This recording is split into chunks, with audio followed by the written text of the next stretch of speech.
All right, so strap yourselves in, folks. We are diving headfirst into a real potential powder keg here. The whole Ukraine situation and the possibility of peace with, well, a new Trump administration at the helm. I'm Robert. I'm Linda. And let's be real, this thing's got more twists and turns than, I don't know, like a season finale of House of Cards. So you, our listeners, want to understand if Trump can actually pull off this big promise he's made, right? Can he really bring a quick end to this war? And the source we're using to try to figure this out is this article from the Christian Science Monitor. It's called Trump Promises a Quick End to the War in Ukraine. Russia is Not Convinced. Catchy, right? Yeah. Published just a few days ago, January 17th, 2025, so it's fresh. Yeah, it's interesting because, well, the skepticism from Russia just jumps out at you. Oh, absolutely. They're not buying it. They've seen this show before. Exactly. Like, show me the money, or I guess in this case, show me the concessions. Yeah. Because Russia definitely has a different end game in mind for Ukraine. Not just a quick handshake and back to business as usual. No, definitely not. The article really highlights this this stark contrast in how each side sees this whole thing, right? Yeah. For the U.S., it's all about, well, preserving Ukraine as an independent country and making sure Russia doesn't go any further. Right. But for Russia, it goes way deeper. Oh, yeah. It's about make absolutely sure that Ukraine doesn't become some kind of Western puppet state. It's like, yeah, that phrase Western client state really jumped out at me in the article. Yeah. It's not just about grabbing land. Right. It's like they want to control everything about Ukraine, their politics, their economy, even their culture. Yeah, like rewinding the clock to when, well, Ukraine was firmly under their thumb. Totally. It's like they don't want a buffer zone. They want a puppet state. And that's where things get really tricky because, well, Trump, he might be open to letting Ukraine give up some territory, but he's also talking about this armed neutrality thing. Yeah. So basically, Ukraine, no NATO for you, but hey, you can still have your army and maybe hang out with the West a little. Does that even make sense? Well, it's a tough sell, to say the least, especially for Russia. Yeah. They see any Western influence in Ukraine as a direct threat. And you have to remember that for years now, there's been this diplomatic ice age between the U.S. and Russia. It's like they're communicating by carrier pigeon or something. Exactly, which means any kind of peace deal is going to be like, I don't know, climbing Mount Everest in flip-flops. With like a blizzard going on? Yeah, exactly. First, you have to lay the groundwork just to get everyone to the negotiating table, which is a massive task in itself. Then there's the very real possibility that they'll be trying to hash out an agreement while there's still fighting going on, which, not exactly ideal for clear thinking and level heads. Yeah, to say the least. And then on top of all of that, let's not forget that Russia's doing pretty well militarily. Right, they've got the upper hand. So they're not exactly in a rush, right? They have very little reason to stop until they get what they want. So let's cut to the chase. What exactly does Putin want? What does he need to see on the table before he even thinks about, I don't know, laying down his arms? Well, the article points to this peace deal that fell apart back in April of 2022. Okay. As a possible starting point, at least. It was actually just a bunch of proposals never actually agreed upon. Right. But they give us a kind of a peek into Putin's thinking. Okay, so lay it on me. What was in that failed agreement? All right, so first and foremost, neutrality for Ukraine, no NATO membership, no military alliances with the West, period. Then there's demilitarization. Okay. So basically, Ukraine has to significantly shrink its armed forces. Another big one, protection for Russian-speaking Ukrainians. Right. Which, ties into Russia's whole spiel about discrimination against those populations. Right. And lastly, the big one. Russia wanted Ukraine to officially hand over those territories that it already took. So basically legitimizing the land grab. Exactly. It sounds like Putin showed up to that meeting with a shopping list, and he wasn't budging until he got everything on it. And I bet he's not going to settle for some, flimsy temporary ceasefire this time around, right? No way. He wants a lasting solution, something he can, show off to his people as a clear victory. The article uses the phrase reliable and legally binding agreements. Oh, yeah. He wants guarantees, not promises. Absolutely. But there's this one big elephant in the room. Well, there's always an elephant in the room, isn't there? Yeah. What's the elephant this time? The biggest roadblock is, Russia wants Ukraine in its sphere of influence. Right. And I mean, completely. Yeah. This isn't just about security, Robert. Yeah. This is about dominance. It's about controlling everything, their foreign policy, their economy, even their culture. Right. This is where the U.S. is going to, well, this is where they'll probably push back the hardest. So even if Trump wants to make a deal, and we know he loves a good deal, can he actually give Russia what it wants without, I don't know, causing a political explosion back home? I mean, people already accused him of being too friendly with Russia last time around. It's a tough spot for sure. Yeah. It's a real balancing act, trying to get a win on the world stage, but not look like he's caving to Putin. Right, because that could really hurt him, both internationally and at home. So basically, we're watching a high-stakes poker game Yeah. with the future of Ukraine as the pot. And, we've got Trump, the deal maker, trying to figure out how to handle Putin, the strongman. Yeah. And of course, caught in the middle is Ukraine, just trying to, I don't know, hold on to their country and who they are. Yeah, it's a messy situation, Robert. No easy answers here. But one thing's for sure, the stakes are incredibly high, and the decisions made in the next few weeks, well, they could have ripple effects for years to come. No pressure. Right. Right. It really does feel like, watching a train wreck in slow motion. You can see it coming, but no one's able to stop it. Totally. And, we've got Trump with his history of, let's just say, bold statements and impulsive moves going head to head with Putin, who's, well, he's a master chess player, right? Always thinking 10 steps ahead. It's a recipe for disaster. It really is. And the pressure on both of them is, it's huge. For Trump, there's this constant need to prove himself, to show that he's a deal maker, that he can get things done on the world stage. But if he overpromises and then can't deliver, well, that could backfire big time. Yeah, I can already see the headlines. Trump's peace plan falls apart, or, Putin outmaneuvers Trump again. It would be a huge blow to America's credibility. Exactly. And it would hand Russia a propaganda victory on a silver platter. Oh, absolutely. Not to mention the fallout here at home. Oh, yeah. Can you imagine? Both Democrats and Republicans would be furious if it looks like Trump just, handed Putin a win. He'd be walking into a political minefield for sure. Yeah. But, okay, let's flip this around for a second. Yeah. What about Putin? Does he have anything to lose in this? Oh, definitely. He could overplay his hand, If he pushes too hard, demands too much, he risks, a much stronger, more unified response from the West. We could see even harsher sanctions, more military support going to Ukraine, maybe even, a more direct NATO presence in the region. And that would be bad news for Russia, especially with their economy already in a tough spot. They can't really afford, full-on showdown with the West. Nope. And don't forget the pressure Putin's facing at home. He's built this whole image of strength, of invincibility. Right, the strong man. Exactly. Any sign of weakness, any concession could be used against him. He can't appear to be backing down. It's interesting, isn't it? We've got these two leaders, both with their own baggage and pressures, trying to navigate this incredibly complex situation. It's like a high-stakes chess match. Yeah. With the fate of Ukraine hanging in the balance. And so far, it seems like it's more about, posturing and threats than actually trying to make peace. It's all about leverage, about who can squeeze the most concessions out of the other side.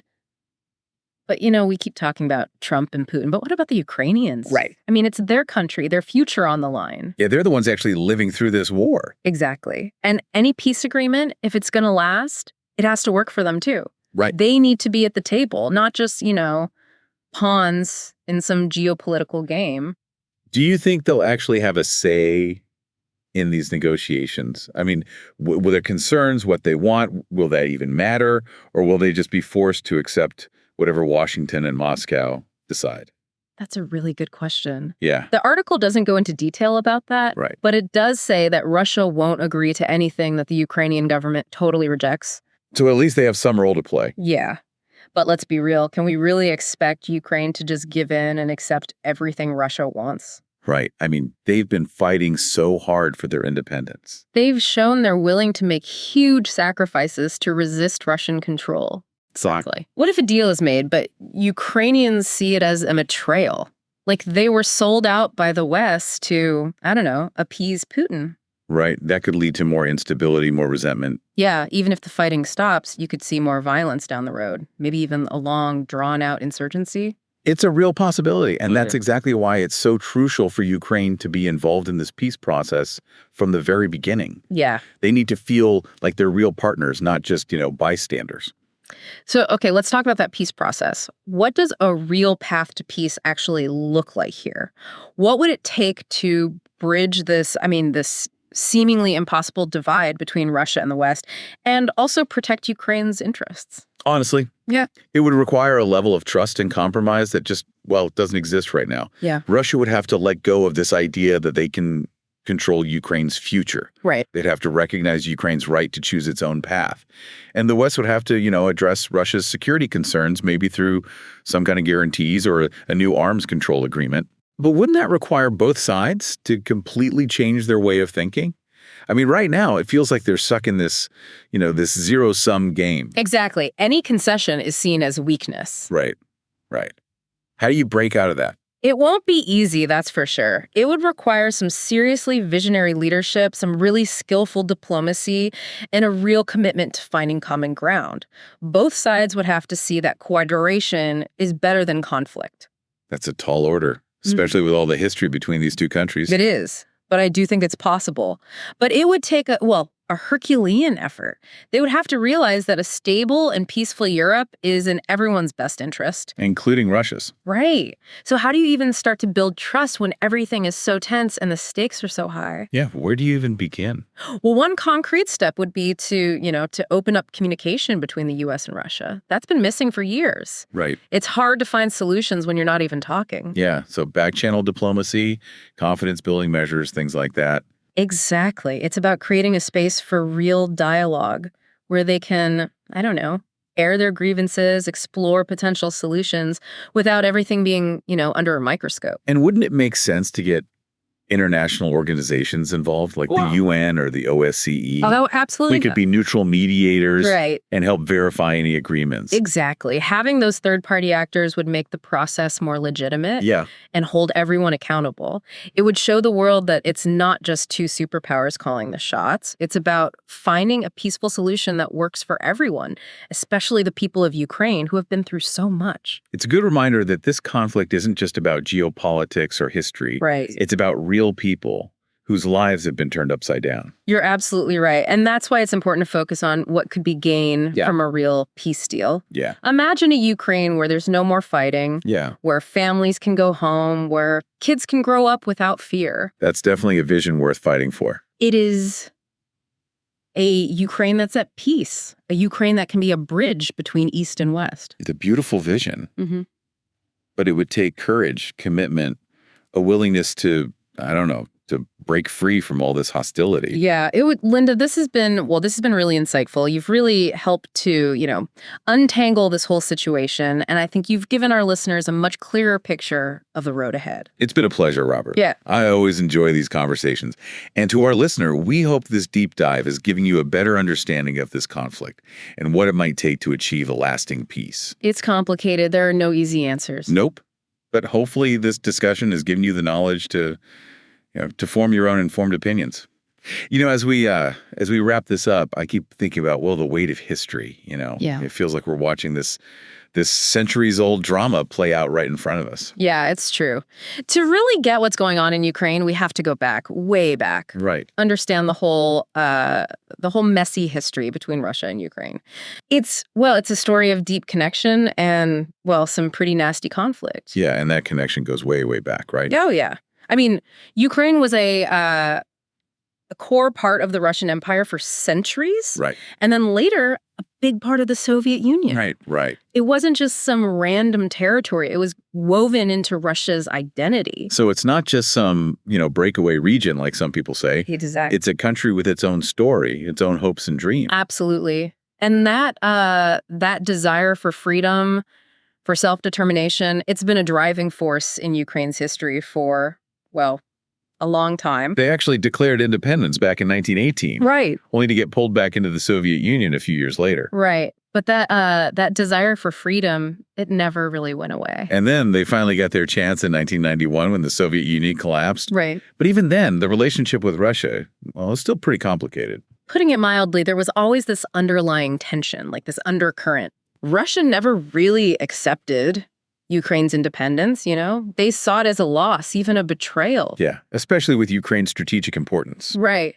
The fertile land, the industrial base, and those warm water ports on the Black Sea, those were really valuable. And then in 2014, things took, a much darker turn with the annexation of Crimea. Yeah. It felt like a real turning point. It was. A line had been crossed. Right. It showed that Russia was willing to use force Right. to get what it wanted in Ukraine. They didn't just want to be an influential neighbor anymore. They wanted control. Right. And then came the war in the Donbass, Yeah. fueled by those Russian-backed separatists. Yeah. It's been going on for years now, causing all this suffering, this instability. It's like, I don't know, a preview of the bigger war we're seeing now.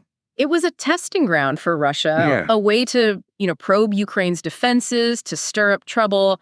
And it gave Putin, a taste of what he could get through military intervention. And throughout all of this, Putin's been pretty clear about how he sees Ukraine. Oh, yeah. As part of Russia's sphere of influence. Right. Historically and culturally. Right. He even wrote that whole essay about it. Yeah, remember that. Arguing that Russians and Ukrainians are basically one people. That essay was, it was basically a manifesto laying out his whole vision for a reunited Slavic world with Russia at the center. And that vision, that sense of, I don't know, historical entitlement, that's a huge roadblock to any kind of peaceful solution, right? Yeah, it is. Because from Ukraine's perspective, they fought for their independence. Right. They've experienced freedom, and they're not going back to being under Russia's control. Yeah, it's a clash of worldviews, Russia holding on to this idea of empire and Ukraine wanting to chart its own course. Right, which makes this whole situation so unpredictable. It really does. Yeah. So where does that leave us? I mean, is there any hope for peace in Ukraine, or are we just going to keep repeating the mistakes of the past? Yeah, that's the big question. It's the question, right? I don't have any magical answers. But I do know this. Peace can only happen if both sides really, truly change their way of thinking. What do you mean? I mean, Russia has to let go of these imperial ambitions. Right. They have to recognize Ukraine's right to decide its own future. And the West, they have to acknowledge that Russia has legitimate security concerns. Right. And find ways to build trust, to cooperate, instead of, just continuing this cycle of hostility. That's a tall order. It is, but I think it's the only way forward. It sounds like it'll be a long and difficult road. Oh, it will be. Yeah. There will be setbacks. There will be times when it feels hopeless. But I do believe peace is possible if both sides are brave enough to break free from the past and choose a different path. Linda, as always, you've given us a lot to think about. My pleasure, Robert. It's always good to dive into these complex issues. And to our listeners, thank you for joining us on this journey. We hope you've gained a better understanding of this conflict and, the challenges that lie ahead on the road to peace. It's a tough one, no doubt. Yeah, for sure. But remember, history can be a guide, but it doesn't have to dictate our future. The choices we make today, they will shape Ukraine and the world for a long time to come. This is Robert. And Linda. Signing off.